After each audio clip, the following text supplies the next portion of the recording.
Hello everybody, this is Dan from Christie's RV. Today we're going to be taking a look at this 284 BHOK Jayco Eagle. We're going to go through some of the things you need to know once you've purchased this unit. Start here at the front. So this specific unit is equipped with a full leveling system on it. So on top of the jack, you have all your controls. To power on the system, you just have to press and hold the up and down arrow and then release, then it'll turn on. To use the tongue jack, then you're just gonna press the up or down button to raise and lower. The other functions that you have are auto level, auto retract, hitch height, and the hitch up light. So the hitch up light, you just press the button and the light comes on. So on this unit, once you've unhooked it from your tow vehicle, you pull your tow vehicle out of the way, then you just press auto level. The trailer is going to level itself front to back, and then it's going to drop down the stabilizer jacks and level it side to side. Once it's complete, it on here will indicate that. You also can auto retract. If you press auto retract, it's going to retract all the jacks. Now the hitch height function, after you've auto leveled the unit, when you come back to the point where you're ready to hook on your tow vehicle again, if you press hitch height, it will raise the jacks and put the tongue jack back to the same spot it was when you pressed auto level. That way there you should be able to just back right on and hook up easily. Behind that, you have your two 30-pound propane bottles. In the center, you have a crossover regulator. So the system's designed to be used with both bottles open. Whichever bottle this top arm is pointing towards is the bottle that it's taking propane from. On the front you have the sight gauge. Right now it's green because it's telling you that there's propane in the bottle that it's pointing towards. When this bottle was to become empty, this gauge is going to go red and it'll automatically start drawing from the other tank. Once you notice that that's the case, you will just flip the lever over to the other side. It'll go green because there's propane in that bottle, and you can take off the empty bottle and have it filled. Behind that, you have your battery in a box. This unit has generator pre-prep on it, so that's what this extra cord is. On the other side here, you have your switches for the accent lighting on the front cap. So move on down the side. So the first compartment has all your connections in it. So you have a outside tap. In the compartment here, there's the blue coily hose that just quick locks in. Below that, you have your hot water heater bypass. So you're going to select if you want it in normal, which is using the water heater, or bypass for winterizing. Below that, you have a water pump switch, and you have your valve assembly. So on the sticker here, it tells you which direction to point the valves depending on what you're looking for. So sanitize, tank fill, dry camping. So if you're gonna draw from the fresh water tank, winterize or city water would be what you would use if you're using a hose from a campground. You also have your 3 connections. So you have your city water connection. So this is where you hook your hose from a campground or from your house. You have your sanitize and winterize. So when you're winterizing the unit, you actually hook the hose on there. Now it comes supplied with the clear hose that will go in the jug of antifreeze. So that's what you'll hook on there. And above that, you have your black tank flush hookup. So this unit has a sprayer located in the toilet tank to help clean it. So that's where you hook that on. One thing to note when you're using that is the valve needs to be open. So you'll need to be at a dump station or a site with full hookup. And the black tank valve will need to be open while you use the flusher. Beside that, you have a couple coax connections. So those are for satellite or cable. They are labeled. In the floor, in the compartment here, you have a cable hatch. So you can run the hose, the cable, any of the utilities through it. So you don't obviously have to leave the door open. And then you have your 3 valves for your holding tanks. So they're all clearly labeled. Black water, which is toilet, and this unit has 2 gray tanks. So 2 sink water tanks. To open them, you're just going to pull straight out.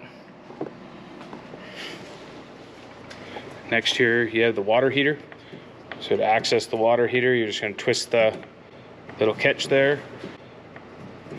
Open it up, the lid does lift off. So everything here is controlled from inside the unit.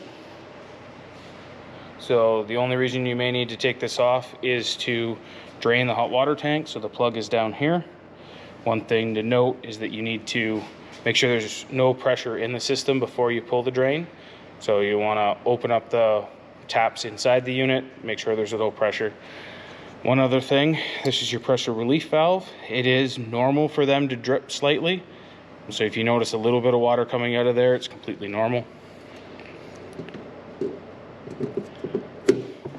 Then you have your power connection. So it's just a twist lock connection. So you just line it up, slide it in, you give it a twist, then you can lock the collar. So on the rear of the unit, you have your compartment door. For bike storage or anything taller, the bunk does flip up.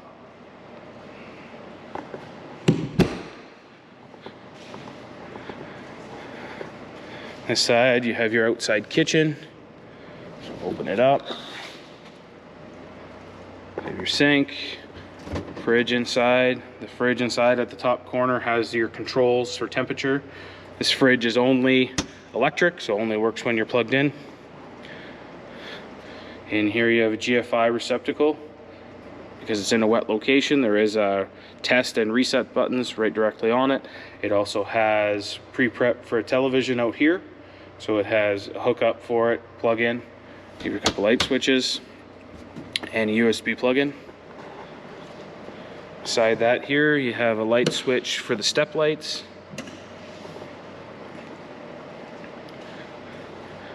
So this is the back side of your fridge. So everything in here is controlled from inside, so it's really a service and venting thing. One thing to note is that you cannot impede the airflow through the vents that are here. So I do not recommend that you put screen on it or lean anything up against the trailer. It will affect the cooling performance of your fridge. Up here you have your stovetop fan vent. So to open it, you're just going to push these tabs up and leave it open.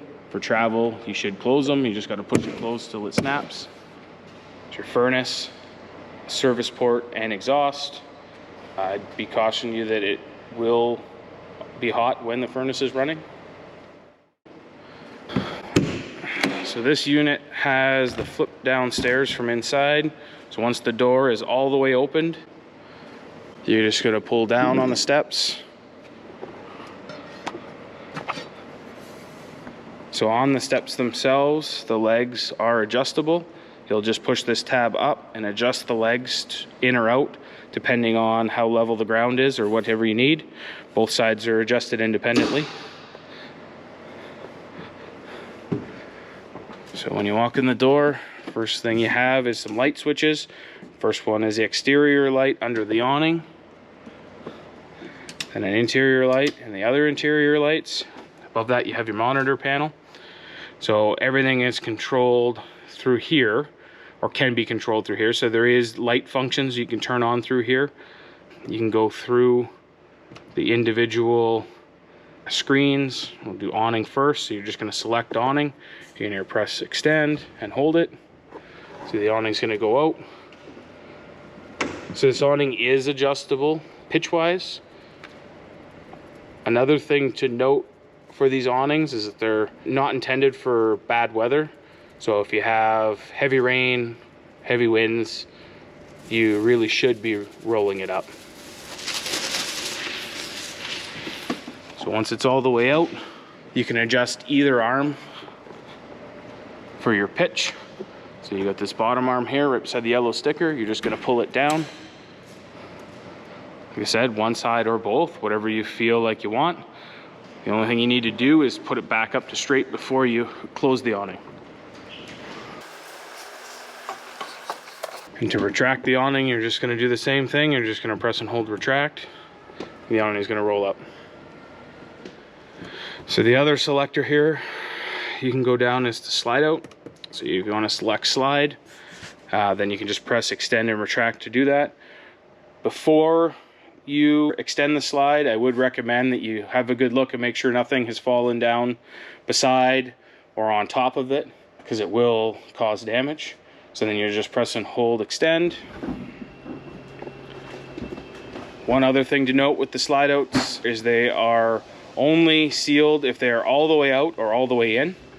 So you cannot leave them part way open or part way, otherwise it can leak. Once it gets out, it makes that ratcheting noise. That's how you know it's actually all the way out. So first thing we'll look at it will be the fridge. So all the controls, once you open the freezer door, the controls are there. So you have your on and off switch. Then you have your selection for auto or gas. So gas will be running on propane only. Auto is going to run on electricity if it's present. If not, it's going to automatically switch to gas. This is how we recommend that you use it. That way there, if the power was to go out for any reason, then it's going to switch to gas on its own and make sure that nothing gets spoiled in the fridge. And then you just have your temperature selector, 1 through 5. This is both the fridge and the freezer. They're controlled together. Now, if you run it on gas and for some reason it doesn't light, there's a little check light here that will come on to inform you that it did not light on propane. If you do get the check light, I would try to turn it off and let it try to go one more time. Sometimes there's just some air in the lines and it just doesn't light on the first attempt. So below the fridge you have your power station. So in here you have all your breakers and fuses. So everything's labeled on the door. So one thing to note about the RV breakers are that they don't have an indicator to tell you that they're tripped. If you're having a power related issue, I'd recommend that you just find the right breaker, turn it off, and then back on again, just to ensure that that's not it. One other thing to note with this load center here is that it does have a fan for cooling. Now, depending on the ambient temperature or how much load you have, the fan may run, the fan may be noisier than other times, or the fan may not run at all. It just depends on the temperature inside. Beside that, you have your microwave, standard household microwave. Below that, you have your range hood. So you either have the fan or the light. Again, don't forget if you're going to use the fan to open the vent from the outside. Then you have the stove top, the glass cover. You just flip it up out of the way. Then you're just going to select which burner you want on, turn it on, turn the sparker, set the temperature. Now the center burner is the high output burner, so it's the one you want to use if you want to boil water. It is considerably hotter than the other two. Now the oven itself, you got a couple switches here, one to illuminate the buttons and the other one has the inside oven light. So to light the oven, you just need to turn the oven knob till the little flame symbol and you can push the knob in. So once you push it in, you can push and hold and turn the igniter to light it. Once it's lit, you're going to continue to hold the button for 5 to 10 seconds. When you release the button, the flame for the pilot light should stay lit. Then you can set to your desired temperature. Now there is a safety valve incorporated, so if for some reason that flame got blown out, it will turn off the flow of gas. So here you have your TV. Below that you have your soundbar stereo system. So one thing to note is it does have 2 speaker zones. One zone is the interior speakers, one zone is the exterior speakers. And you can use whatever combination of that, in and out, or just in or just out. And you have your fireplace. Now the fireplace does have a remote, but there are the controls that are on it here. You can turn it on, you can set a timer, you can set the heat for it, and the flame, you can switch the way the flame looks as well. So on the J command system, you can check your tank levels. You can turn your water pump on or off. You just scroll through by placing the select. Electric water heater on and off, gas water heater on and off.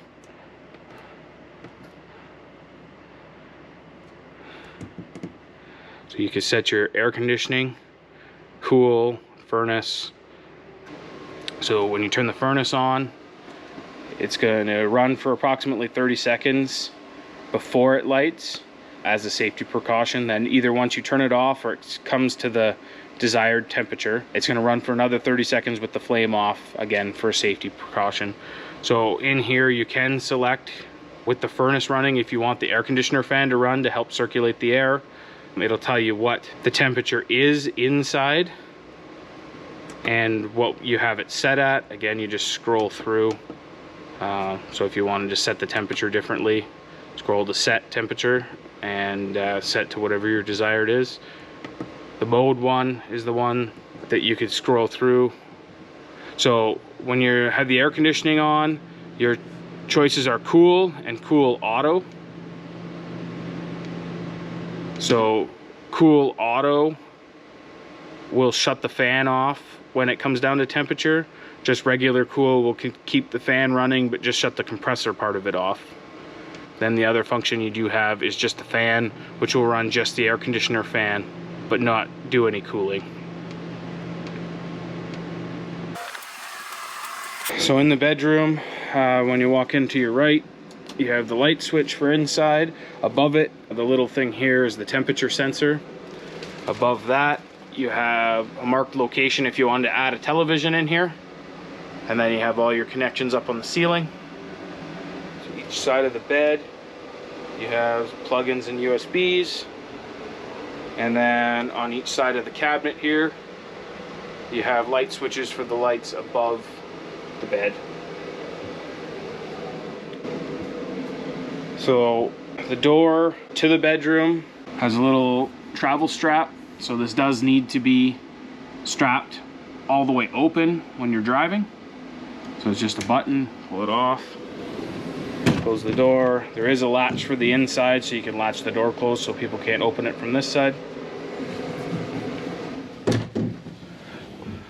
Again, it does need to be latched for travel. Otherwise, it will bounce all over the place and damage it. Down here in the corner, you have your propane and CO detector. This is wired straight to the battery on the unit. It will tell you if it's beeping which one it's detecting, if it's either CO or propane. Another thing to note, if the battery is low, this will emit a high-pitched squeal. It's trying to tell you that it's not going to work properly.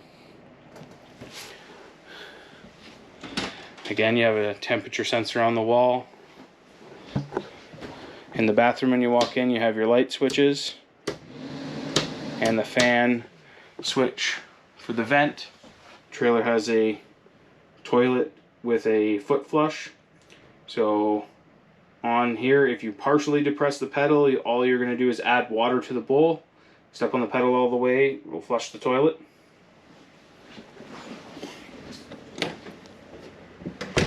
The bunk area, if you want to fold the bottom bunk up, you have to just flip the mattress first. So you flip the mattress over and you just lift the piece. Now there is a catch here. You just push it till you make sure that latches in. And there's a couple lights at each bunk, has just a push button on it to turn the light on and off. I think that's just about all for this unit. I hope you have a great day and enjoy.